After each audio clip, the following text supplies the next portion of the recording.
he gets dragged onto a major national music show to fill a slot, sweating bullets as literal legendary singers flex on stage. But as the final act, he drops a mind-blowing classical opera fusion track that completely revolutionizes the Cantonese music scene.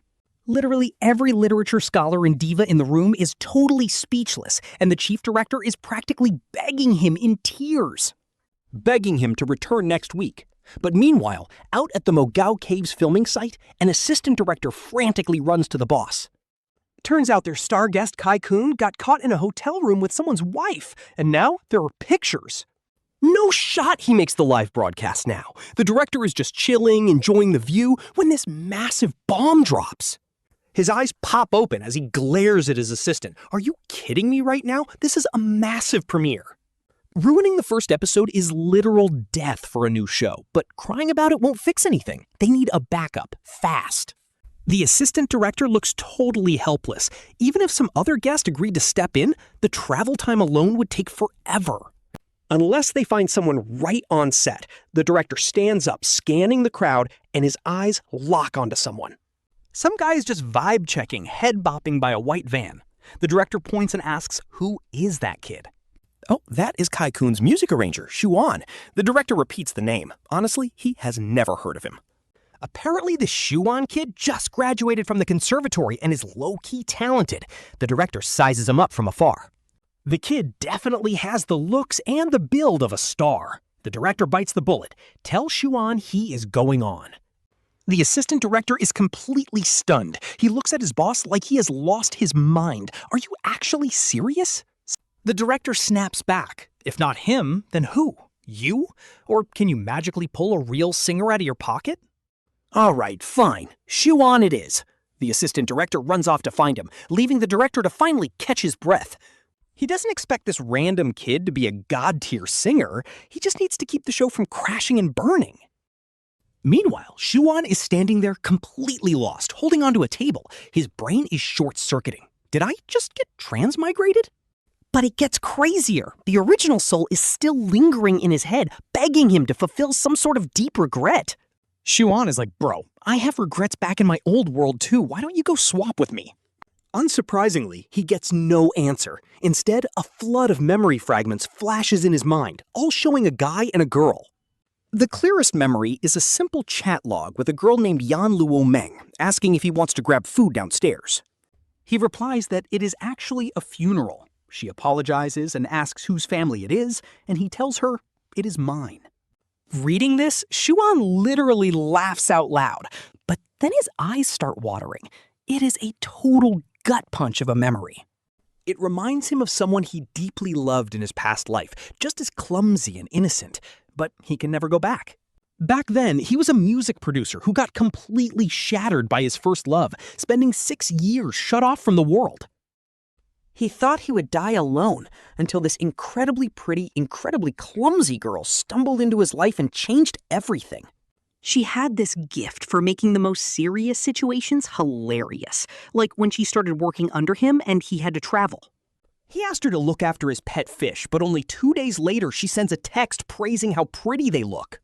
She even lies that her parents want to buy some, begging for the store name. He just texts back, "How many died?" She cries that 6 of them died, leaving only 3, swearing she was being incredibly careful with the water temperature. She claims she followed every single instruction perfectly, feeding them right on the dot, even more consistently than her own meals. He does not reply, but a day later, another desperate message pops up on his phone screen. Sobbing that literally all of them are dead now. She was just built different, like during New Year when everyone sent greetings. And she just replies with a simple, "Thank you, everyone." Remembering this, Yuan wants to cry, but someone taps his shoulder. The tears vanish instantly. He turns around to face a guy asking if his name is Yuan. Yuan glances at the staff badge hanging on the man's chest, feeling pretty confused, and asks what is going on. When he hears they need urgent help, he immediately shakes his head and says no. The assistant director is completely stunned. "Wait, don't say no yet," he begs. "Do you know how many singers would literally kill to be on this show?" But Yuan just cuts him off, saying he has got other work to finish. He turns around to find a quiet spot. He seriously needs time to process this new world and piece together these random memories, especially since one girl looks so familiar. This Yan Luomeng girl might actually be her, but as he walks away, the assistant director yells out a final plea. He promises to pay him. Now, that gets Yuan to freeze. The original owner went completely broke trying to save his parents. He isn't in debt, but he is dead broke, and Cai Kun only paid him a 1,000 yuan deposit. He only agreed because they cover food and lodging, since the real payout won't hit until the show wraps. But right now, our guy does not even have $100 left. Honestly, saying his pockets are completely empty is an understatement. Eyes flashing with dollar signs, he spins to the assistant director. 20,000 yuan, just for being a guest. Wait, a replacement for superstar Cai Kun? The dude was actually supposed to perform. Actually get up there and sing? Our guy gets a bit nervous. He has never performed on stage in his life. The assistant director steps forward and gets dead serious. He tells him straight up he is replacing Cai Kun today. Apparently the star ran into some drama and had to pull out, so the directors chose our guy. Talk about pressure. The assistant director tells him not to let him down, since he was the one who personally recommended him, giving his shoulder a firm squeeze. Our guy silently rolls his eyes. Thanks a lot. Still, he cautiously asks if they really do not have any other backup plans. No other choices. The assistant director shakes his head and tells him to relax. Even if he bombs, it is only for one episode. Then he asks for the prepared song. All he has to do is go up and sing that track. He nods, saying he has it, but he is pretty hesitant. What about the copyrights? Honestly, that track is absolute garbage. Our main character is ready to take the gig. Easy money is easy money, but he absolutely refuses to sing some trash song. Having a whole library of masterpiece songs from Blue Star in his head, he cannot stand this cheap trash. The assistant director frowns, asking what he means. Our guy asks to change the track to his own original song. Bold move. He thinks it fits the theme perfectly, though he is still a bit unsure of the reaction. But the song is already loaded in his head, and he is not about to settle for mediocre music. Seeing his determination, the assistant director does not argue. He just checks his watch and tells our guy that the guest performances start in exactly 15 minutes. Talk about a tight deadline. The director does not care what song is played, as long as our main character does not screw up on stage. He then looks our guy up and down. Calling over a makeup artist named Xiao Lu, the assistant director orders him to quickly do some light makeup and style his hair. Time is running out. With that, the assistant director rushes off to report to the main director without looking back. Honestly, he does not care what song our guy chooses. He has zero expectations anyway. He just wants to finish recording this episode. Whether the audience tears our guy to shreds on television later is not his problem. Our guy does not care either. Instead, he plans to spend the next 15 minutes writing a whole new arrangement from scratch. Easy. This is light work for him. Sitting in a rundown dressing room, he keeps his back straight while his right hand frantically clicks and drags across the screen. He drops audio track after audio track with pure speed. His movements are so incredibly smooth that veteran music producers would probably lose their minds watching him. As he works, our main character realizes the song is literally engraved in his brain. He does not even have to think about it. Every single lyric comes to him. Even songs he only heard a few times in his past life are perfectly preserved. Absolutely broken cheat code. Seriously, is there anything this guy cannot do? Is this his legendary transmigration cheat code? What is even crazier is that while this world shares the exact same history as Blue Star, there is one huge catch.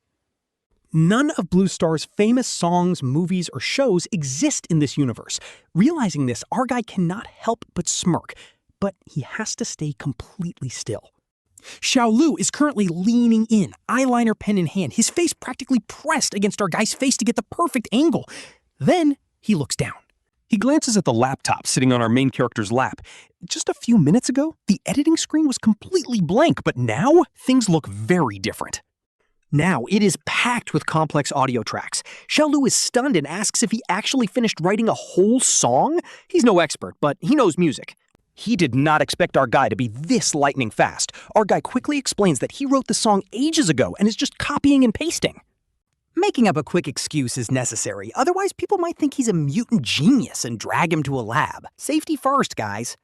Xiao Lu just mutters an okay. He does not really understand music production anyway, so whatever our guy says, he just rolls with it.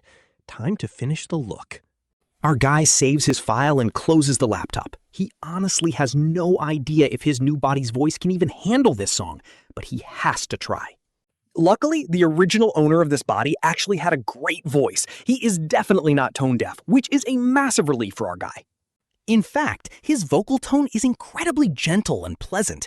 In his past life, he avoided the spotlight because his voice was just too generic. But now, this might be his golden ticket to finally stepping onto the main stage. Just then, the assistant director bursts back into the room. He immediately spots our guy sitting in front of the vanity. Through the reflection, our guy watches him walk in with a worried look on his face. Our guy wonders if they found a better guest and do not need him anymore, but that is not the case at all. He is just checking in. The assistant director looks at his styled look and nods with approval. He then asks if the track is fully prepared for the big debut. Our guy confirms he already sent the file to the show's email. The assistant director pats his shoulder with relief, ready to head back out. But right before he walks out, he stops and asks for the song title. Our main character calmly replies, "Close your eyes." "Close your eyes? Nice name," he says, before walking out. Time flies, and the crew soon gets the entire stage ready for action. Under the main director's orders, the crew clears the stage. With the assistant director leading the way, the guests start filing into the studio. They take their seats on the couches, but the second our guy walks out, the other 4 guests stare at him in complete confusion. See, they already met during the pre-show meeting, so this random new face instantly raises some major red flags. Did the show make a last-minute swap? They do not say anything out loud, but our guy can feel their eyes. Sitting on the couch, he casually scans his competition, totally unfazed. Just looking at this lineup makes him sweat. We are talking pop divas, national-level vocalists, and literal rock kings. Honestly, who wouldn't be nervous? Thankfully, he's just a guest star, so he can breathe. His eyes drift to the 2 stunning beauties opposite him. One is wearing sheer fabric with her hair up. She has this gorgeous, exotic charm. The other girl is rocking fitted jeans, a tight white shirt, and long black hair. Her hair is in playful twin tails, giving off major, mature big sister vibes. Both of them are absolutely stunning. The first is Zhu Shi and the second is Chu Shi Yoon. What he did not expect was matching outfits with her. Talk about awkward. Fortunately, the show starts right on cue. Show starts. The host kicks off his intro, followed by guest self-introductions and expert commentary from the judges. They share deep insights on the famous Dunhuang caves. Then, the camera cuts to the center stage, where host Zhu Shi is smiling warmly. He says the judges cannot wait to hear the guests sing, and honestly, it is not just them. The audience at home is hyped, too. So let us not waste any more time. Host Zhu Shi asks which of the 5 guests wants to go first and set the bar. The camera cuts back immediately. We see a wide shot. No set order. Complete chaos. The guests have to decide the lineup themselves. Our main character is just chilling on the couch, smiling, thinking there is no way he is going first. Let someone else take the heat, right? But just as he settles in to enjoy the opening performance, a staff member suddenly sneaks right up to him. Under his bewildered gaze, the staff member hands him a microphone. His smile freezes. Instant panic. Talk about a plot twist! Before he can even react, the other guests and all 3 judges lock their eyes on him. The camera zooms in close. Total silence. Shaking off the shock, he forces a professional smile, stands up with the mic, and addresses the camera. He says he would love the honor, but ladies should go first. With that, he walks straight toward the 2 pop divas. He is acting on pure instinct here. Maybe those cute twin tails caught his eye, or maybe it is because they are wearing matching shirts. Either way, he walks right up. He hands the mic to Chu Xinyan and says a huge stage like this belongs to a real professional. He is not going to compete. Chu Xinyan does not care about going first anyway. She just smiles at the camera and thanks him for choosing her out of the 3 women. Hearing this, he shrugs, flashes a quick smile to the camera, and sits back down. Now holding the mic, Chu Xinyan stands right up. She walks straight to the center of the stage to perform a song called Dunhuang. Her voice is crystal clear, even though the pitch is incredibly high. She hits those crazy high notes effortlessly. The song ends, the crowd erupts into wild applause. Host Zhu Shi walks out raving about how beautiful the performance was, especially when the drums kicked in and transported everyone back in time. He says he could practically see the ancient Silk Road and praises her mind-blowing high notes. Standing next to Chu Xinyan, he is full of praise. And honestly, nobody can even call it exaggeration because her vocals were literally built different. Chu Xinyan plays along, acting all shy and embarrassed. Her cute reaction gets a laugh out of the viewers, and even our main character is slightly dazed. He has seen pretty girls, but this is a superstar. Xu Xinmo takes the stage. The crew apparently loved the lady's first role, so they just stick to the order. Xu Xinmo has a completely different style. These two are total opposites. Chu Xinyun is clear and powerful, like a blazing fire. Xu Xinmo is the exact opposite, gentle like flowing water, soothing the entire crowd. Her song choice fits her style perfectly. Her soft vocals show a completely different side of Dunhuang. After her, Zhuang Rong and Zhuo Tianrui take the stage. Meanwhile, the livestream chat is absolutely blowing up with fans asking for Du He. They want to know why their favorite star is missing. They are spamming questions, wondering if the handsome new guy is some kind of industry plant who stole Du He's spot. The internet is in full speculation mode, but of course, nobody is giving them any answers. Back on stage, after Zhou Tianrui finishes and sits down, the camera locks right back onto our main character. In his head, he is crying. If he knew this show was a battle of literal gods, he would have demanded double the pay. The director panics. He snaps at his assistant, demanding to know what on earth is going on. The assistant director looks ready to cry, swearing that the main character had agreed to everything beforehand. He wants to run. Honestly, making a break for it sounds like a brilliant plan right about now. Ho Zhu Shi notices the delay and teasingly asks if he is just nervous for his big debut. Talk about a total checkmate. He has no choice but to stand up, wishing he could slap himself for being so clever earlier. If he had just gone first like they wanted, he would be done by now. But no, he had to act chivalrous. Now he has to close the entire show as the grand finale. Adjusting his shirt, he finally steps out onto the stage. The host hands him some tissues, and he actually takes one to wipe his forehead right in front of the cameras. The other guests are absolutely stunned by this. Even Zhu Shi is surprised he actually used them, but asks if he is ready to sing.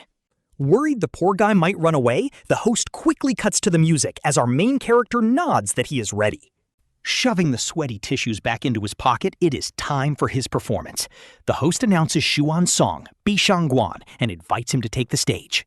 As soon as Zhu Shi finishes the announcement, he practically runs off the stage like he's escaping. Xuan takes a deep breath and stares straight ahead, telling himself that everything is going to be fine. He decides to treat this like a random karaoke night. Good or bad, it is just this one time, so who cares if he messes up? He keeps pumping himself up inside. Amazingly, the nerves actually start to fade away. As the familiar intro music begins blasting through the speakers, he instantly gets into the zone, takes a deep breath, and slowly starts to sing. At first, the 4 guests and 3 judges do not expect anything good from him, but the very second his first line echoes through the room, they realize they were completely wrong. And honestly, they got it dead wrong. After a brief second of absolute silence, the live chat completely explodes like a volcano, with viewers spamming endless question marks across the screen. He won the sorrow to the Lord. One he lost in the shades of tongue in challenged. He shall cut all night on your cheek. Oh, Bubble Tree. Wishing the gold heart she foughts. Her love shows her keep passing someone near. Change your own troubles and waiting. Chanting the normal of time. Just a few lines are enough to cast a spell over the entire room, but before anyone can even fully process this beautiful, gentle melody, the vibe completely shifts. And then, fast classical beats start raining down like heavy drops of water. While the judges are still recovering from the absolute shock, he suddenly transitions into a breathtaking opera-style vocal. He's hung, now she's shooting him for longing for him. So until she's sure no one here, Tingle Shanty wouldn't hold her heart full for me. And I'm just fighting angels here, changing now. Once you were gone from strong so far, searching out flying. Through and by the mortal Korra. Seeing Satan share, she lies a vision. As the chorus wraps up, his soft tone blended with those traditional opera notes creates an absolutely mind-blowing effect. Even he does not realize just how incredibly beautiful it sounds. By now, he is entirely lost in the music. It is like the rest of the world has completely melted away, leaving only him and his song. Going from pure, shaking anxiety to absolute focus with his very first note, he finally gets it. Performing on this stage is not a chore. It is pure, unfiltered joy. While his gorgeous vocals fill the room, the director is sitting backstage with his jaw on the floor. He is so stunned that his walkie-talkie literally slips right out of his hand. He does not even notice it hitting the floor. He never expected anything from Yuan, which is exactly why he put him first in the lineup to begin with. But now, talk about a massive mistake. The director got it dead wrong because this guy just pulled off the ultimate debut performance and shocked the entire nation. Right next to him, the assistant director is in the exact same state of shock. Honestly, his mouth is open wide enough that you could probably stuff a whole egg inside. They accidentally stumbled upon a hidden gem of a singer. Is not this guy supposed to be a composition major from the academy? Since when do composers sing like literal gods? And these deep lyrics, seriously, are we sure he did not graduate with a history degree from some top-tier Ivy League? His sudden explosion of talent has everyone completely losing their minds. Sitting on the couch, Chu Xingyun stares with wide, stunned eyes that quickly melt into pure admiration. While regular viewers are just enjoying the melody, as a professional, she can tell that this track is next-level masterpiece material. Both the production and the lyrics are absolute peak industry standards, but it is his gentle vocals mixed with that haunting opera flair during the chorus that truly elevates the entire song. This performance gives her a massive wave of creative inspiration. She never realized that traditional pop could blend so seamlessly with classic Peking opera elements. This concept is honestly revolutionary. And she is not the only one. The professional composers in the back are having their minds blown too. His track Bai Shangguan has completely shattered their understanding of modern music. Mixing ancient style with classic opera was a blind spot for them, but now that Yuan has laid down this perfect template, a whole new genre is about to explode. Meanwhile, the brilliant metaphors referencing the ancient Dunhuang murals have the three strict history and literature professors in the audience nodding in deep approval. They are totally hooked on the poetic vibe. The deep, poetic meaning gets their absolute stamp of approval. As the song slowly comes to an end, Yuan lowers his microphone and lets out a long, heavy breath. He looks totally calm on the outside, but his heart is absolutely racing. Honestly, performing on stage feels amazing. Just as the host, Zhu Shi, starts walking back up to him, the three strict literature professors sitting right in the front row suddenly start clapping together. This is a massive deal because they did not applaud like this for any other performer today. Seeing the respected professors lead the applause, the other four guests quickly join in to clap along. Yuan flashes a warm smile and bows politely to the crowd, thanking everyone for the love.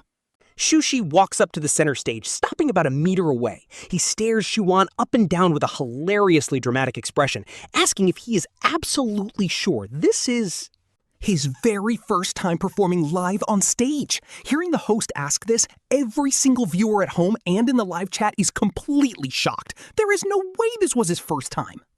Zhu Shi is completely shocked when our boy casually admits this is his very first time performing on stage. He did not even do freshman talent shows back in college. Everyone is straight up losing it because how is he this insanely stable on his first try? Zhu Shi is totally sold and says he is literally built for this. With his looks, build, and insane talent, he is a walking cheat code. Honestly, she might be witnessing the birth of a literal music god right here, but our guy does not even care about that. All he wants to know is if this girl named Yan Luomeng is the same girl from his memories. Meanwhile, his performance perfectly wraps up the show. As soon as the cameras stop, he sneaks over to the busy assistant director and lets out a fake little cough to get his attention. The director turns around surprised, but when he sees our main character, his face lights up and he immediately pats his shoulder with absolute praise. He tells him his song was absolutely legendary and says they are heading to the city studio next. Our protagonist was actually just trying to ask about his cash. He did his job, so where is his 20,000 yuan? But hearing about a recording studio totally catches him off guard. Wait, was recording a song part of the deal? The director slaps his forehead and admits he was just too busy to mention this extra step. Since the first episode is officially wrapped, they need to professionally record the track so they can upload it online. They want to put it on Huasha Music Network. Our boy is confused because he thought this was just a one-time gig. But hey, he is not complaining at all. In fact, he is hyped because streaming royalties mean major passive income, and he is currently broke. No way he is turning down free money. The director places a friendly hand on his shoulder and tells him he did amazing. He asks if our main character can return for the next episode. Our guy plays it cool and cautiously asks if the show takes a cut of the profits. Look, he does not care about fame, but if there is easy money on the table, he would be a fool to walk away. The director looks totally confused by the question. Our boy explains that since the song goes on Huahia Music Network, will the studio take a cut? The director finally gets it and bursts out laughing, telling him not to worry about that at all. The show is not that cheap. All the streaming revenue goes straight to his own account, and they will publish it under his name. They just need to tag the show in the description. He tells our protagonist to register an account if he does not have one, then walks off laughing. He cannot believe this guy is worrying about pocket change. He is a Yang, after all. A single ad deal would make way more than streaming cuts. Watching him walk away, our main character suddenly realizes something is wrong. Wait, what about his 20,000 yuan? Nobody's even mentioning it anymore. Talk about getting completely played. Back in his RV, he kicks off his shoes and flops onto the bed to sort out his thoughts. First off, he transmigrated. Second, the original host of this body wanted him to take care of his girlfriend, but when he digs into their past, he gets hit with absolute shock.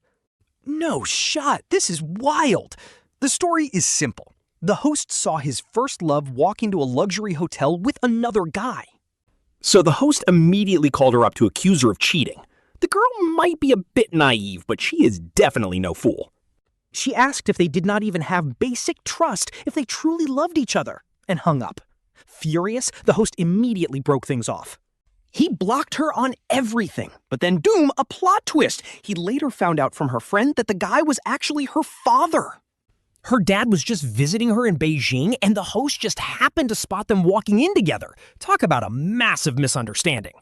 Once he realized he messed up, the host wanted to beg for forgiveness, but before he could even start, he literally died. And now our main character has taken over his body. Yup, that is the whole tragic situation. Honestly, this feels like a trashy soap opera plot, but the reason our main character is so shook is because his own past relationship was almost identical. Except his story had a slight twist. The host's girl went to the hotel with her dad, but our main character's ex went with her mom. To this day, he still cannot understand why on earth a woman would do what she did.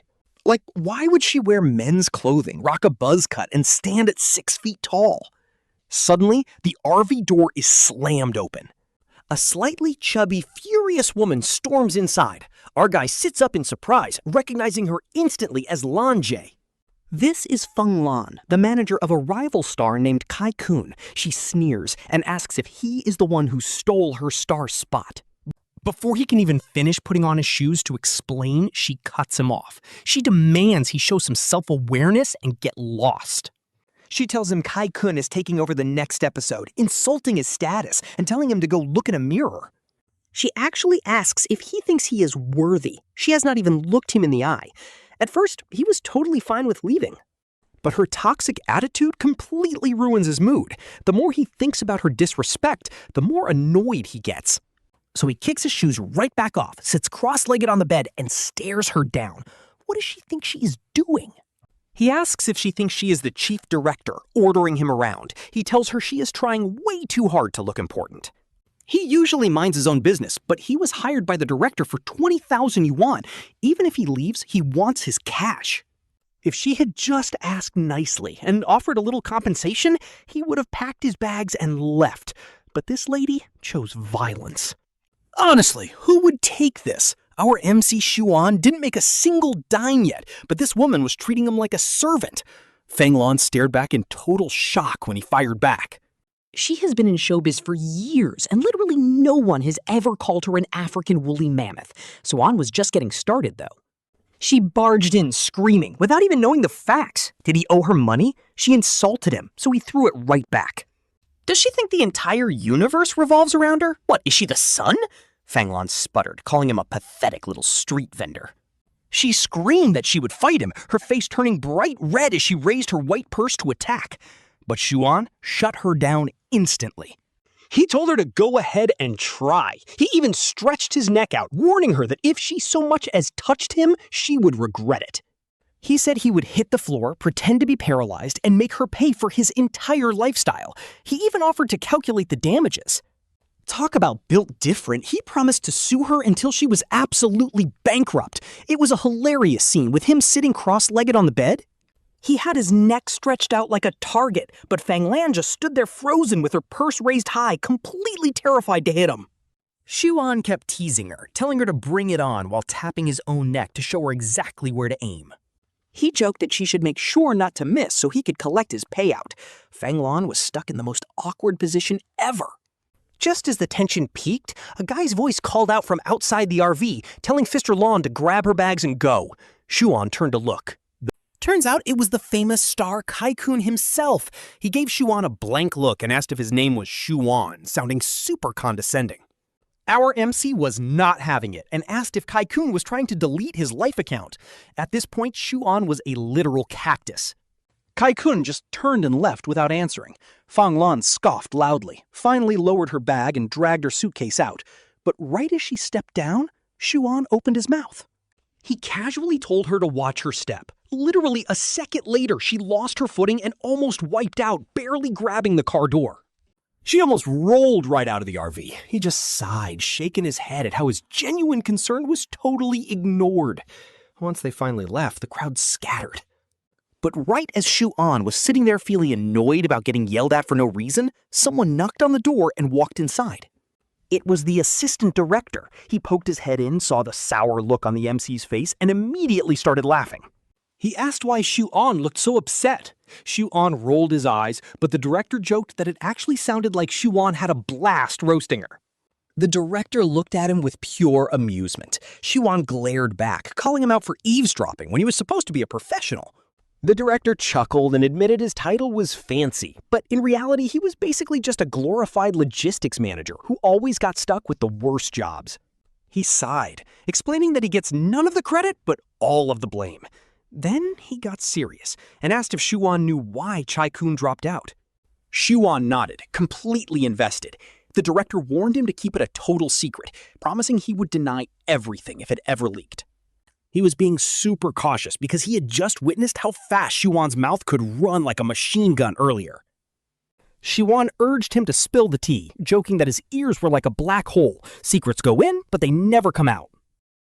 The director leaned in and whispered that Cai Kun got caught red-handed in bed with someone else, and the husband was actually suing him. That was why they needed Yuan to replace him, but Yuan got the details mixed up and asked if Cai Kun's wife was the one who cheated.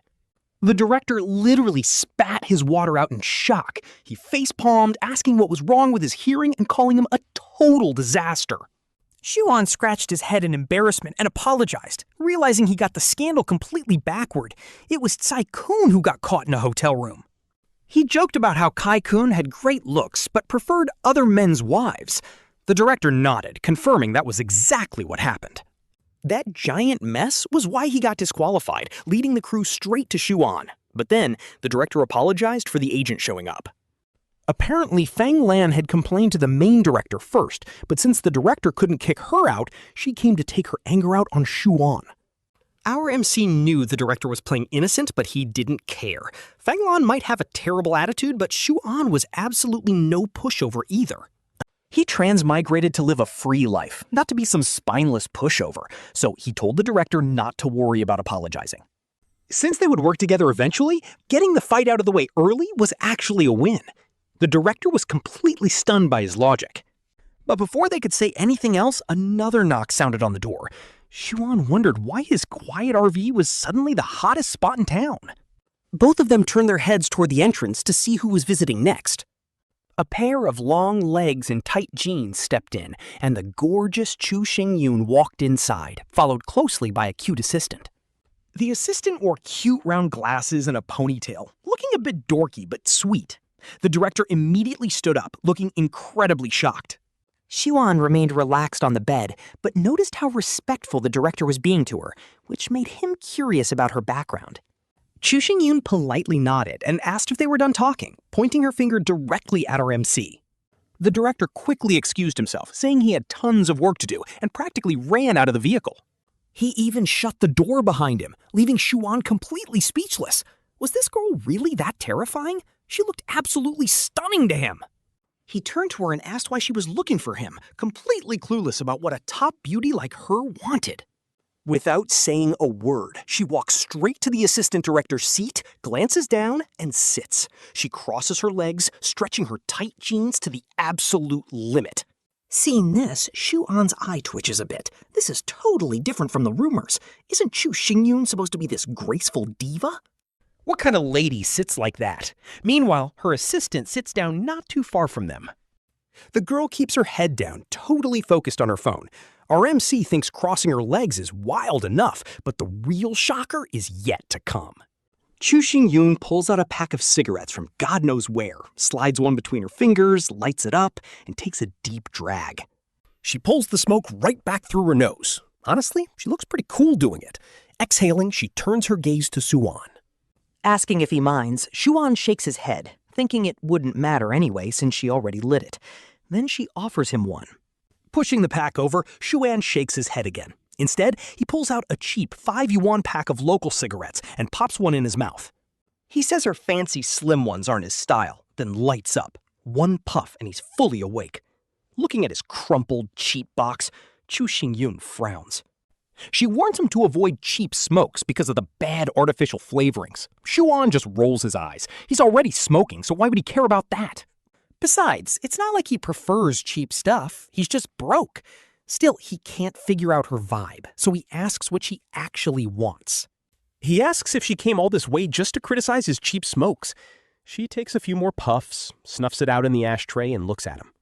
She asks if he wrote the song Bi Shang Guan. Our MC is physically pained seeing her waste a perfectly good cigarette like that. He pulls his regretful gaze away from the ashtray and asks if she heard some other rumor. She replies she just wanted to make sure. She asks if he has any other songs like it. Yuan gets defensive, but she clarifies she wants to buy them because his last song was incredible. She mentions it would sound way better sung by a woman. This is where he finally realizes her game. She wants to buy his music. Honestly, he's thought about selling songs before, but with so many masterpieces in his head, he doesn't want to see them get ruined by the wrong artist. He's down to sell, but only if the artist actually fits the track. And honestly, she's right about one thing. The original song really is meant for a female voice. He admits his own vocals lack that extra spark. He claims he has nothing else right now and suggests she just cover by Shangguan. Zhu Xingyun strokes her chin. That cover actually sounds pretty tempting. She mentions she's heading to the city to record soon and wants to listen to it again. But she still presses him, asking if he really doesn't have any other good tracks. She promises to pay way above market rate if the quality is there. She's clearly not giving up, assuming he's just playing hard to get for a bigger payday. There's no way she believes Bi Shang Guan was just a fluke. Anyone who can write a masterpiece like that has more gold hidden away. Xuan just shakes his head. It's not about money. He explains that real inspiration just hits you, claiming he only came up with this track after being inspired by the Dunhuang caves. Zhu Xingyun's eyebrows shoot up in pure shock. He wrote a masterpiece like Bi Shang Guan right there on the spot? Even her assistant. The quiet glasses girl in the corner whips her head around in complete disbelief. Honestly, writing a flawless masterpiece on the spot is just insane. Xuan just shrugs and confirms it's true. He was literally arranging the track while getting his makeup done. With a literal makeup artist as an eyewitness, Zhu Xingyun has no choice but to believe him. It's not like he could easily lie about that. Tracking down the makeup artist would take 5 minutes, so lying makes 0 sense. At this point, she's completely lost for words. Her entire train of thought is derailed. Hearing that someone casually wrote a banger on the spot is just a massive flex that breaks her brain. She used to laugh at songwriters who blamed everything on inspiration, but now she's starting to think they weren't exaggerating. Meanwhile, Xuan...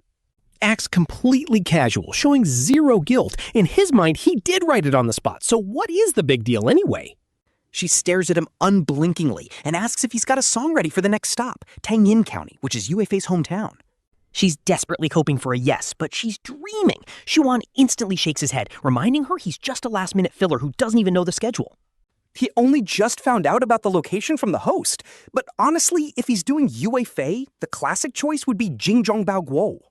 The only issue is that his own voice is way too soft for such an intense song, leaving him in a bit of a dilemma. By the time she steps out of his RV, night has fully fallen. She walks away looking dazed. That short conversation absolutely shattered her confidence. If Bai Shangguan was something he spent months perfecting, she could accept the loss. But hearing he just whipped it up on the spot? That is just a bitter pill to swallow. Even her own song, Dun Wang, took her an entire week of sleepless nights to compose.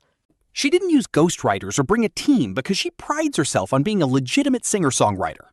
That title usually makes her stand out, but next to Shu An, she feels almost ridiculous. Her assistant asks if she's doing okay. She's worried because her boss has looked completely out of it since leaving Shu An's trailer. Chu Xingyun just shakes her head and looks up. Staring at the bright moon, she asks if real geniuses actually exist in this world. The assistant immediately catches her drift. Sure, geniuses exist, but they are extremely rare. She reminds her that she's actually one of them. After all, hitting diva status at just 26 is a dream most singers will never achieve in their entire lives. Honestly, at his age, pulling off this level of hype easily puts him light years ahead of other rookies, agency marketing aside. Raw talent and luck are what actually matter. Realizing this, Chu Xingyun takes a deep breath, gets her confidence back, and admits Xuan is a total songwriting genius. But she's no slouch either. Her assistant smiles, glad she's okay, and urges her to move since the crew's about to head to the city. Plus, this creepy spot is giving major horror movie vibes. The assistant shivers, nervously looking around as she quickens her pace. Xingyun laughs, teasing her for being such a scaredy cat, but as she glances back at her own trailer, she vows she won't lose the next round as Yuan. She speeds up to get inside because, honestly, this dark wilderness is low-key terrifying. Around 10:10 p.m., their caravan pulls up to a recording studio in the suburbs. This is where they are supposed to lay down tracks. Since Zueyan already sang live on the show, the actual recording session is a breeze. Within minutes, he is back in his trailer, chillin'. Now he's just staring at his phone screen. The name Yan Luomeng is staring back, but he can't bring himself to hit call. He hovers over the button a dozen times, completely frozen. I mean, how is he even supposed to face her? Should he play along, pretend to be the original guy, get back together and marry her? He honestly cannot bring himself to be that fake. That would be crazy awkward. What is he going to say? Hey, the original owner of this body died and told me to take care of you? Yeah, that's a fast track to getting slapped and sent straight to a mental hospital. She would just think it's a toxic breakup excuse. Who would believe a wild story like that? But while he is agonizing over how to handle this, his phone suddenly goes off. Actually, she accidentally picked up. A sleepy, annoyed voice comes through the speaker. She groans, asking if this is about her piano tuning tomorrow. Why call so late when she's trying to sleep? Then boom, she hangs up. Xian stands there, completely petrified, his mind absolutely blown. His eyes are wide, jaw practically hitting the floor. That voice, it's cool, pure, and calm.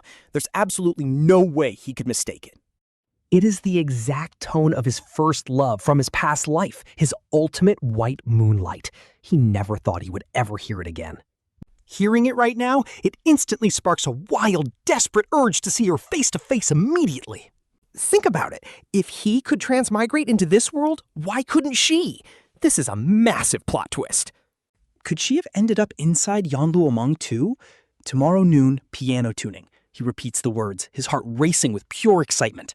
His eyes light up. He whips out his phone to check flights. There is a 3:30 a.m. flight from Shanghai to Jincheng.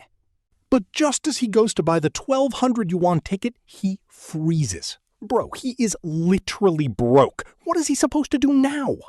His only option is to swallow his pride and borrow cash from the pop queen. He's ready to do whatever it takes. He is literally hitting up a wealthy girl he met yesterday just to fly out tonight. He does not sleep a single wink. His eyes are bloodshot and he looks like a total mess, but he does not care. He has to know if it is really her.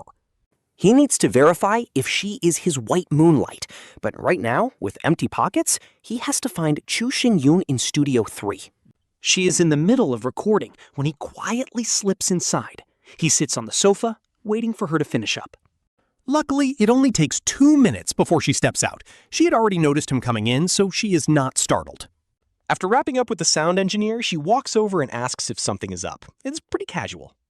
They barely know each other, so she knows he must need something. Xuan clears his throat, awkwardly asking if they can talk in private. I mean, the guy has some pride left. Asking to borrow money from a girl you just met is low-key embarrassing. He is internally cursing the assistant director who still hasn't paid him the promised 20,000 yuan. Xingyun is surprised, but agrees to step outside. He follows her out to the quiet hallway. Leaning against the wall, she casually brushes her hair back and waits for him to speak. She asks what is so top secret. Sean stands there, blushing like crazy, sweat literally breaking out on the tip of his nose. She teases him, asking why he's blushing and joking if he has a crush on her. She is totally playing with him. After hesitating, he finally forces the words out, asking to borrow some cash. But his voice is so quiet, it is barely a whisper. Xingyun leans forward, genuinely not catching what he said, and asks him to repeat himself. She really did not hear him. This time, he raises his voice, clearly asking to borrow some money. His face is bright red. This is literally the first time in his entire life asking to borrow money, especially from a girl he just met. Seeing his flushed face, she is totally speechless. She tells him it is no big deal and asks how much he needs. Does he want cash or a transfer? Surprised by her directness, he just mutters, transfer. She nods and heads back inside. She returns a moment later and holds out her phone. But staring at the QR code on the screen, he is totally confused. He asks why she is showing her receiving code if she is lending him money. Confused, she pulls her phone back to check. It turns out she just pulled up her friend request code to add him first. He scratches his head, feeling incredibly stupid. He quickly pulls out his phone to add him. Without even looking up, Chu Xingyun opens the transfer screen and asks how much he needs. After a tense pause, our boy nervously asks for 20,000.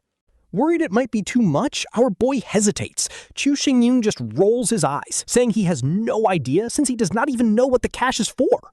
He types in 20,000 and hits send. Just like that, a notification pops up on WeChat. Looking at his screen, our boy cannot believe his eyes. Chu Xingyun actually sent the full 20,000.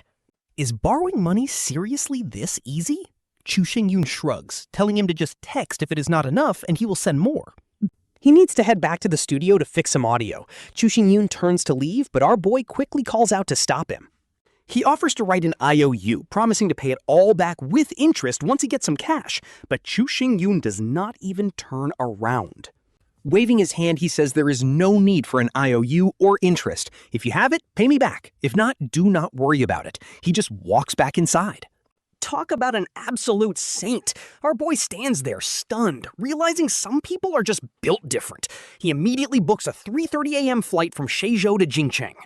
He catches a cab to the airport. By 6:30 in the morning, he touches down at the Jincheng airport, rushing straight out to grab a taxi. He asks the driver to head to Qingjun residential area. By 8:10, he's sitting in room 301 of building 12, door halfway open, eyes bloodshot. He keeps his eyes glued to the stairs. There is no elevator here, and Yan Luomeng lives right above him in room 401. He is waiting right by the door. Why? Because he is waiting for the piano tuner to show up. Time ticks away, and soon it is already past 11:15. Our boy can barely keep his eyes open. They are completely bloodshot and terrifying. He tells himself he absolutely cannot fall asleep yet.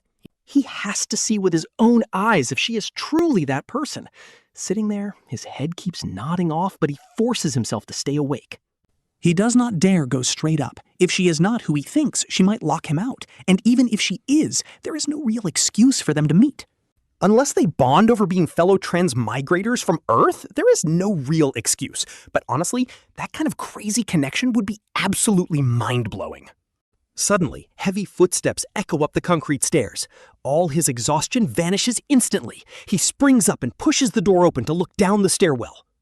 A young guy in casual clothes, probably in his late 20s, is walking up with a tool bag. Seeing him, our boy does not hesitate and rushes straight out.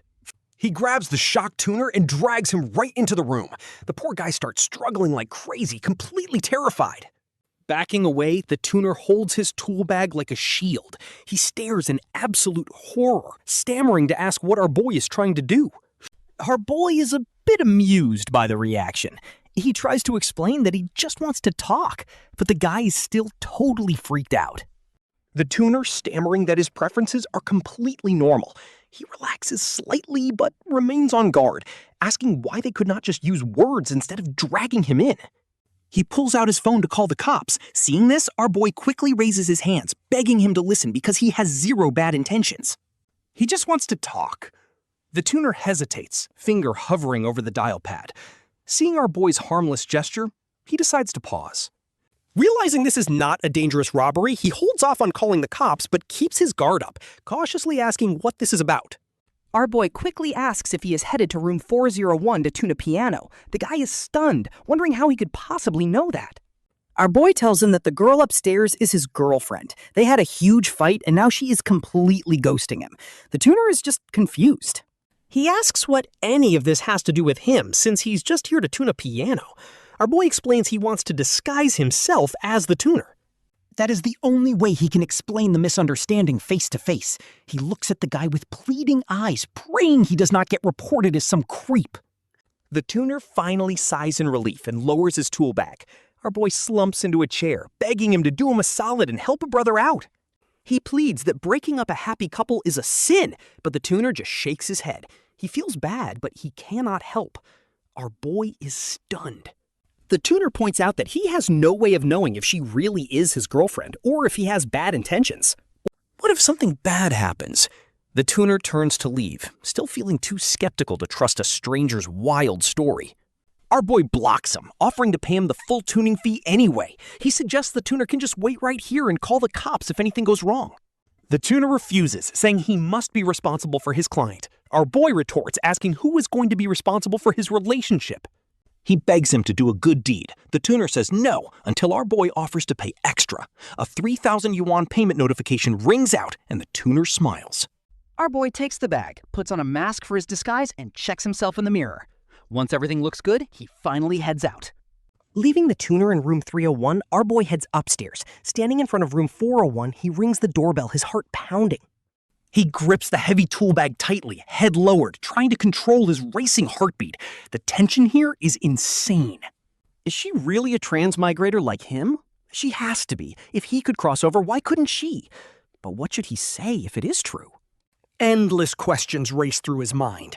Honestly, he is more stressed right now than during his college entrance exams. Suddenly, the door clicks open. He looks up to see her looking like she just woke up. Even with no makeup, she is absolutely gorgeous, holding a blue toothbrush in her mouth. White foam is still around her lips. She looks exactly like she did in the original host's memories. Beautiful, with a perfect height. She stands right at his nose level. Yan Luomeng takes out her toothbrush and starts looking him up and down. Our boy quickly panics. He nods quickly, pointing at his mask, and mumbles that he has a cold. Yan Luomeng nods and steps aside, pointing over to her piano. She asks him to please tune it, because it is sounding a bit off. He just waves his hand silently and walks inside, carrying his toolbox. The place looks exactly like he remembers, but man, it is incredibly messy. Clothes are thrown all over the living room sofa. The kitchen sink is piled high with dishes, and the table is covered in leftover takeout. Our main character takes a deep breath, completely unable to understand how anyone can live like this. Like, is this really how all pretty girls live? Fortunately, the piano itself is spotless, so she must have cleaned it beforehand. Yan Luomeng casually tells him she is going to brush her teeth and head straight to the bathroom. Watching her leave, he just shakes his head. His high hopes start to fade because in their past life, she was an absolute neat freak. Her old apartment used to be literally spotless, nothing like this disaster zone. He laughs at himself, thinking he is overthinking things. There is no way a coincidence like that could happen, right? So he starts tuning the piano until she walks out of the bathroom. But what she says next on her phone literally makes his heart stop. She asks, "Producer Shu, did your business trip go smoothly?" Yan Luomeng walks out with her phone in one hand while tying up her long black hair, completely unaware of his reaction. The main character instantly freezes like he has been paralyzed, and the tuning wrench slips right out of his hand and clatters to the floor. He just stands there behind his mask, staring blankly at Yan Luomeng while his brain loops that name, Producer Shu. Honestly, this plot twist is insane. He does not even notice the wrench clattering to the floor as his breathing starts getting super heavy. It has to be her. Did she reincarnate into this world too? Or is it just a crazy coincidence? Because there are many people named Shu. If he could reincarnate, why couldn't she? His mind is going into overdrive, desperately fighting between hope and doubt. Just when his anxiety is hitting the ceiling, he hears her voice coming from the bedroom. It is quiet, but he catches every word. She is talking about the fish she was asked to feed, asking what breed they are because her mother really likes them. She even took photos for her dad, but then she casually mentions that 6 of them died and only 3 are left. She claims she did her absolute best, keeping an eye on the water temperature and feeding them right on schedule. At this point, the main character is completely convinced there is no way another person would say those exact same ridiculous words. No matter how common the name Shu is, those identical lines are impossible. Shaking with excitement, he rushes straight to her bedroom door. He stands at the door and yells out her past life name, Liu Ruyan. The shout scares her so bad she drops her phone. Yan Luomeng whips around to the doorway, only to realize that the piano tuner is standing there staring at her. She notices his intense, burning gaze and suddenly realizes what she is wearing. She looks up at him in sheer panic.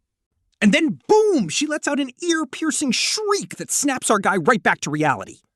Realizing she is barely wearing anything, he quickly spins around and starts frantically apologizing, claiming he did not see a thing.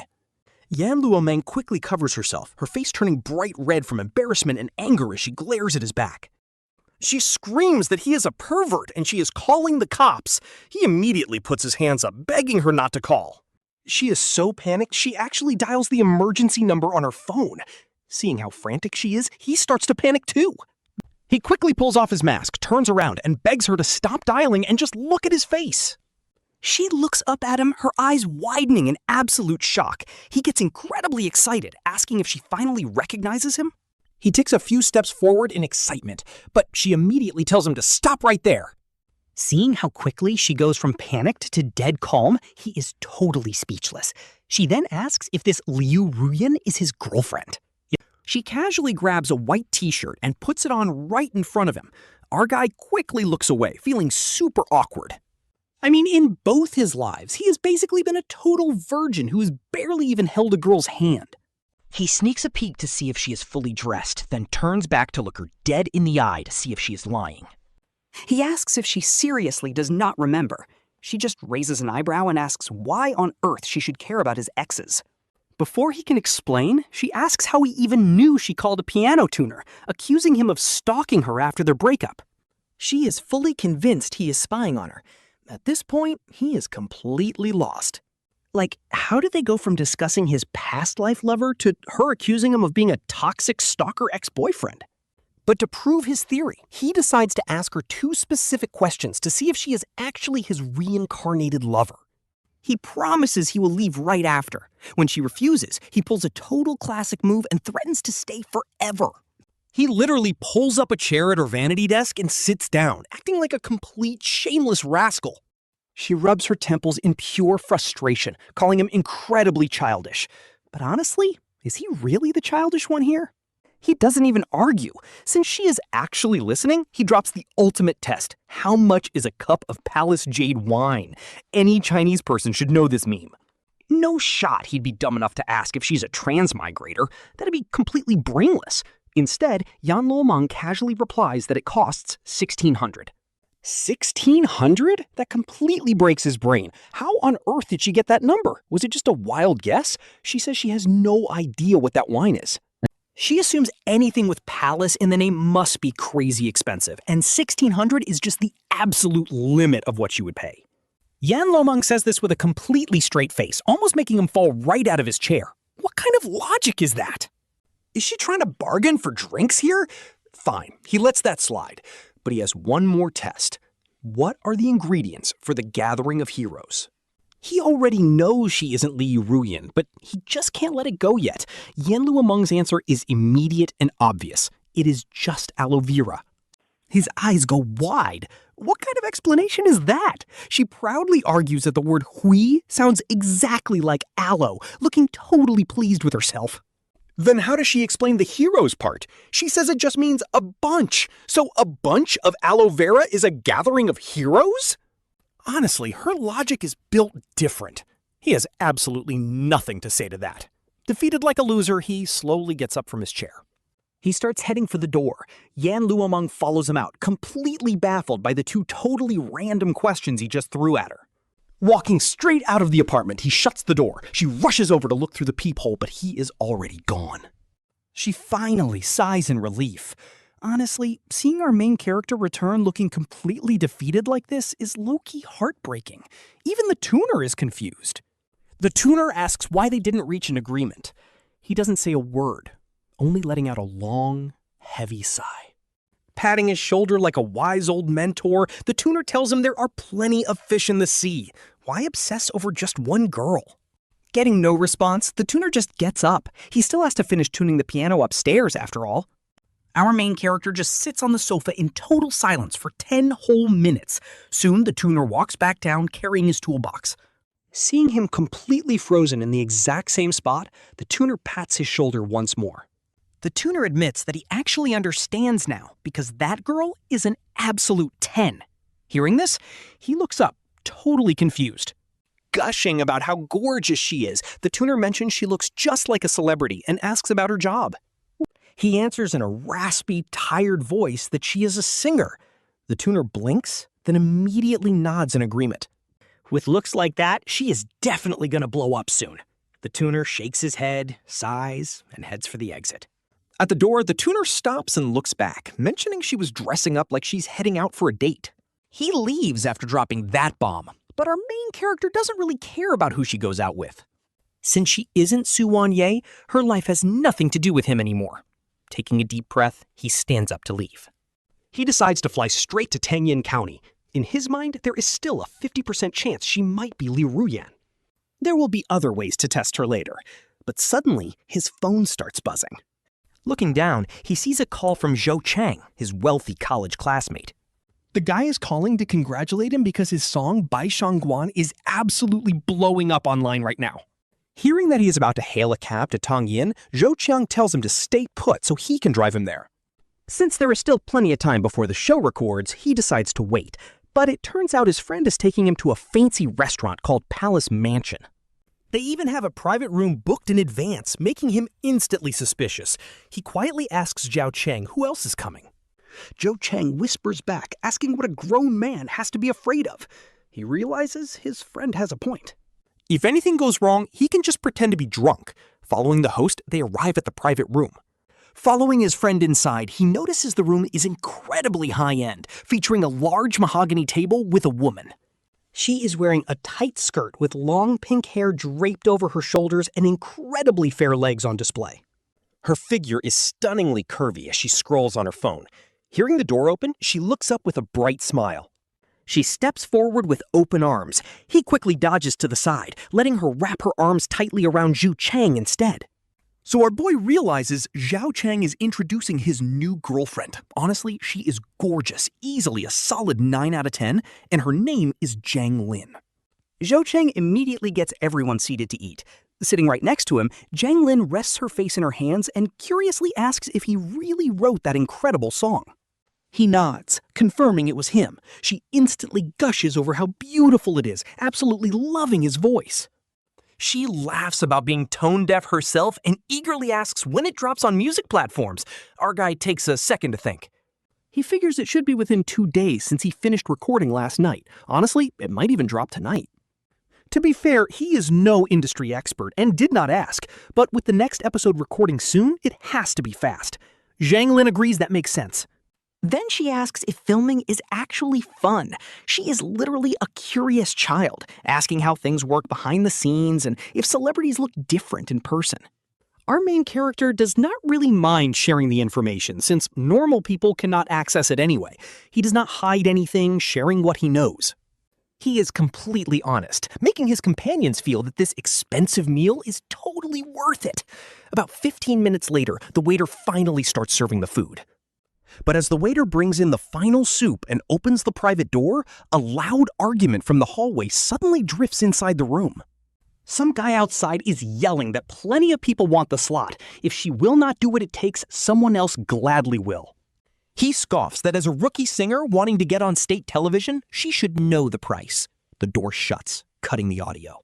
Our main character instantly stands up from his seat. While Jiang Ling is completely lost, Zhou Qiang beside him also reacts in anger. Zhu Cheng springs up in pure rage, asking if that was Yan Luomeng. Our boy did not hear it perfectly, but he is 90% sure. With a dark expression, he nods and walks straight out.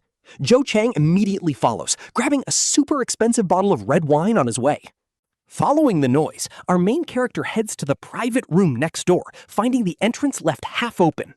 Just as he reaches it, the door swings wide open and a girl wearing a beige top runs straight out of the room. She crashes directly into his chest, whispering a quick apology through her tears. But our main character does not step aside at all. Instead, he looks down and asks when they became so distant. Hearing that familiar voice, the girl in his arms instantly freezes up. She looks up in absolute disbelief and meets his warm, caring gaze. It really is Yan Luomeng, and honestly, seeing him right now must feel unreal. Tears instantly flood her eyes. She tightly throws her arms around him and sobs out loud, completely soaking his shirt with her tears. Zhuang catches up and sees her crying, instantly losing his mind. He yells that nobody gets bullied on their home turf in Beijing. He demands to know which bastard disrespected his sister-in-law. Yan Luomeng cannot even speak, just crying out all her bottled-up pain. He gently pats her shoulder. Honestly, whether she is actually his old contact or not, their lives are already deeply intertwined. He has already pieced the situation together. In this brutal entertainment industry, if you lack backing, you are forced to trade your dignity. Otherwise, you stay invisible forever. Even if a show is not rigged and you somehow win first place, what is the point?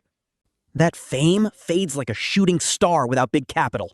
Holding Yan Luomeng tight, our main character kicks the room door wide open. The loud crash startles everyone inside. There are 10 people, 3 men and 7 gorgeous girls. A middle-aged man sitting in the center frowns. His thinning hair is slicked back as he angrily demands to know who they are. Our main character stays silent, letting his actions speak. Zhou Cheng walks in holding the heavy wine bottle, points it straight at the speaker, and tells him to shut his mouth. He demands to know who dared to threaten his sister-in-law. Zhang Ling stands right beside him, looking at him with absolute heart eyes. The older man is visibly shaken by his intense aura. Beijing is full of elite heirs, and he is terrified of crossing someone powerful. But the 30-year-old guy next to him spots Yan Luomeng and scoffs, proudly claiming he was the one who said it. He challenges them, completely unconvinced. If she actually had powerful backing, why would she even be at this sleazy dinner? Zhao Xiang is ready to throw hands, but our main character holds him back, calmly staring down the arrogant guy. He asks if he was the one mocking her. The guy glares back, saying yes, because nobody gets a free ride in this world. Our boy just nods, gently lets go of Yan Luomeng, and slowly walks over. On the way, he calmly picks up a full wine glass. He approaches him and casually asks where he works. The guy sees the glass and smugly assumes he is coming to apologize. With a proud smirk, he brags about being the project group leader at state television. But before he can even finish his sentence, mid-sentence, our main character walks straight up to some arrogant guy, raises his glass, and dumps the wine directly over his head. Talk about satisfying. The guy is completely stunned, staring at our main character's smiling face. Like, how does he dare? The man explodes in rage, but as he tries to stand, our guy pins him down. He struggles like crazy, but cannot budge. Seeing the chaos, Zhou Cheng runs over and aims a wine bottle at the other middle-aged guys, warning them not to move. He yells that he is young and strong, unlike these guys who are basically halfway in the grave. I cannot cope. The oldest guy is literally only 40. But it actually works because they stay put, and even the pinned guy stops struggling. Let's be real, nobody wants to mess with angry young guys who have nothing to lose. Our guy looks them dead in the eye, telling them that while he knows the world is unfair, their shameless greed is absolutely disgusting. He asks if these girls seriously cannot even get a slot on the show without sleeping with them? Do they really think they hold that much power? If they are so powerful, why not just guarantee them the championship? He demands to know which station group leader they are, threatening to file a massive report against them. That threat completely destroys their confidence. With the country heavily pushing to clean up the entertainment industry, these guys are cooked if they get reported. They are literally walking straight into the line of fire. Our guy keeps recording, calling out the corrupt behavior of these supposed TV station leaders. Forcing aspiring female singers to keep them company at dinner just to get on a show? What a joke. He tucks his phone away, while Zhao Chang flashes him a quick wink. Basically saying, why did he not think of recording them? It is so much cleaner than catching an assault charge. Our guy ignores him and those red-faced men. Instead, he turns to the other 7 girls and tells them that wanting to be famous is fine, but if they are trading things for success, at least choose someone decent. What can these absolute clowns even do for you? They cannot guarantee a win. Is one slot really worth all this? Our guy does not preach to them either. He is no saint after all. The world is cruel, and that is just reality. Hearing this, the 7 girls bow their heads. They are literally questioning if this trade is actually worth the price. Realizing they are just getting ripped off, the 7 girls suddenly stand up and bow deeply to him. They walk straight out. Our MC does not even bother with these creeps, tossing his empty glass onto the table. He looks at the boss. Build some good karma for your kids before it is too late. With that, he walks out. Zhao Chang gives them a death glare and follows. Once the 4 of them leave, the 3 guys inside finally breathe. The dude covered in wine looks at the boss furious, asking if they are really letting this slide. The boss glares back. What choice do we have? One of those kids recorded everything, and if that gets out, we are finished. He is incredibly pissed, but he cannot explain that video. Meanwhile, our main crew returns to their private dining room. Everyone sits in silence, but our MC just keeps eating. He is absolutely exhausted after going 24 hours without any sleep. He is barely holding on while Yan Luomeng sits in silence, lost in her thoughts. Zhan Ling is taking photos of her food. Zhou Qiang sips his wine, trying to break the awkward silence by asking Yan Luomeng what just happened. He asks if she is joining that huge television show. Jiang Ling instantly stops taking photos, pretending to eat while listening intently. Meanwhile, our MC acts like he hears nothing, just eating peacefully. Yan Luomeng looks up at Zhou Chang with a forced, awkward smile. She tells him not to call her sister-in-law, confirming she wanted to join the show but never expected things to be this corrupt. Zhou Chang ignores the correction, offering to help out while still calling her sister-in-law. Seeing his persistence, she just sighs. She explains that with Army Day coming up, she wanted to try out. She sent her resume to the production crew via email, and they actually called her back, telling her to meet up. They told her to come to dinner to meet the staff, so she showed up. Hearing her explanation, our MC, who is busy peeling a crab, scoffs. Honestly, how can she still be this naive? There are only 7 days left until the big show. The guests were locked in ages ago. Did she think they recruit people the day before rehearsals? Staff dinner? What a joke. Those guys are just low-level errand boys with zero actual power. If they actually had pull, they wouldn't use such trashy tricks. His brutal logic leaves everyone completely speechless. Honestly, he has a point. This is a massive national holiday show, not some random local audition. Only big stars get invited. Nobody has ever seen a total amateur perform on that stage. Zhu Qiang turns to the stunned Yan Luomeng, speaking gently. He tells her she was just too innocent to realize, then starts winking furiously at our MC to play along.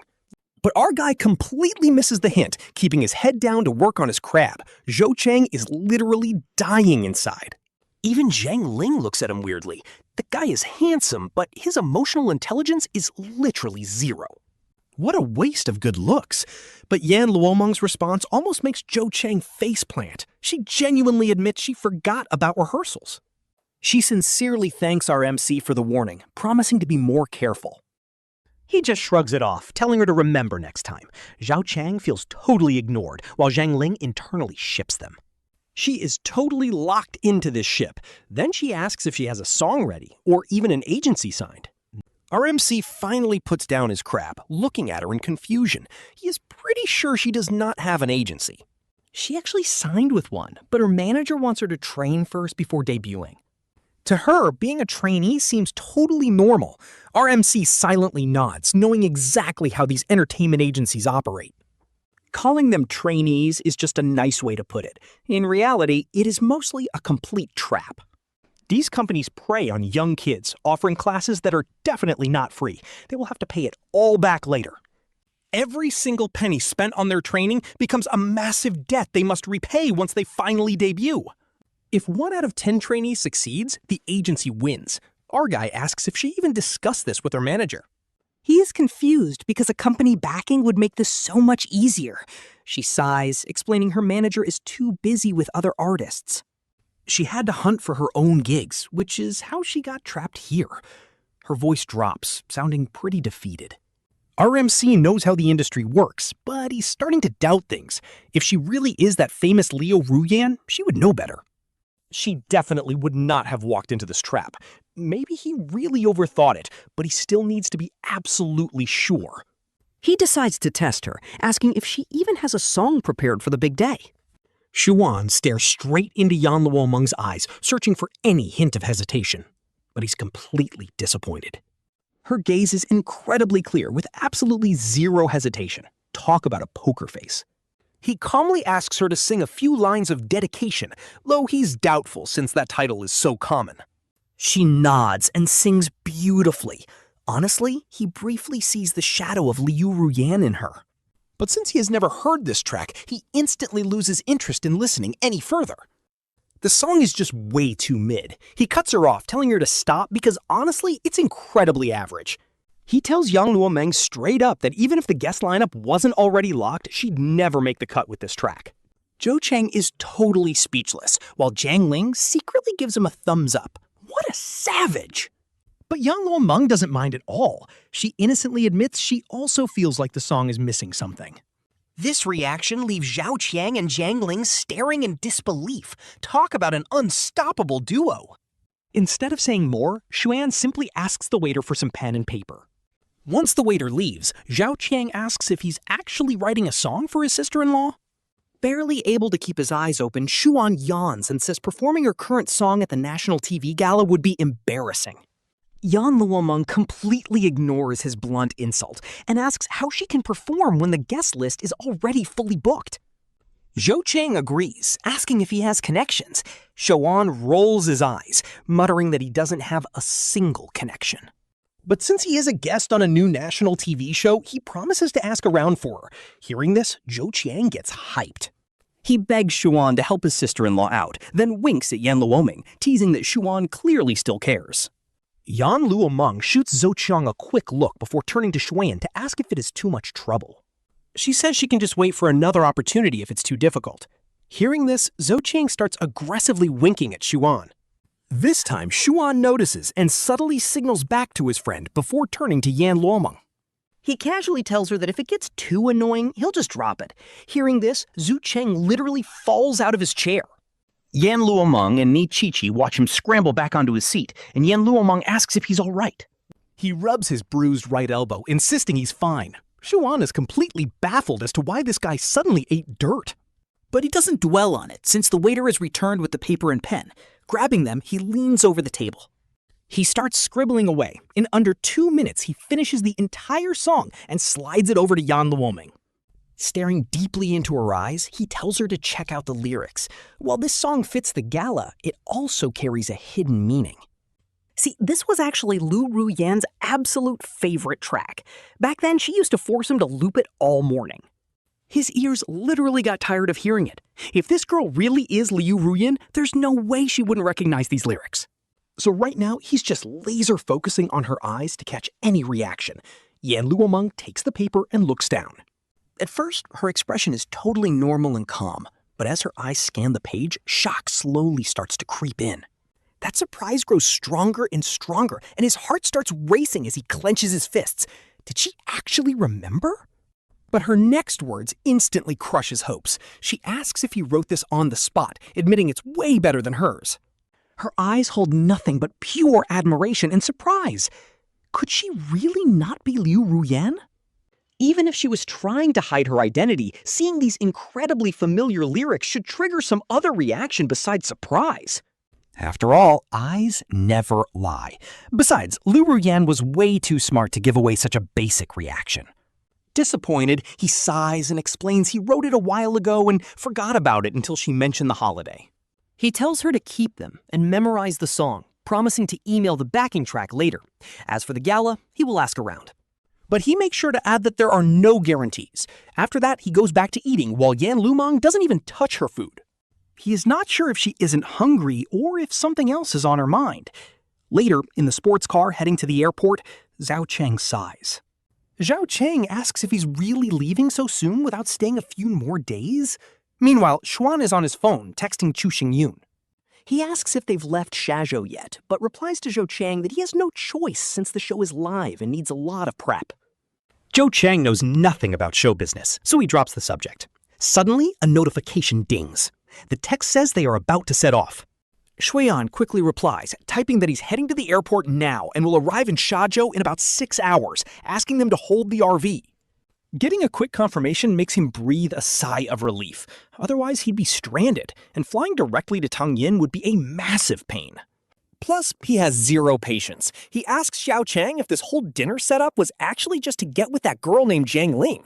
Xiao Chang just grins, happy his plan was caught. Zhao Chang tells her that the original singer of that gorgeous song is actually his best friend. Talk about a massive flex. He originally called him just to say hi over the phone during dinner, but had no idea our guy was actually right here in the capital. Hearing his explanation, our guy just shakes his head. Classic Zhao Qiang. But then Zhao Qiang looks at him and asks what he thinks of the new girl. Who? His new girlfriend? Our guy puts some heavy emphasis on that word new. Zhou Cheng insists that Zhang Lin is different and he wants to be serious. Our guy just looks at him and pinches the bridge of his nose. Why does this sound so incredibly familiar? What was the last girl's name again? Oh, right, Wen Wan. Did he not say she was great and he wanted to be serious? And yet, they barely lasted 1 week. Zhou Chang instantly defends himself, claiming this time is different. But he said he was serious last time and the time before that too.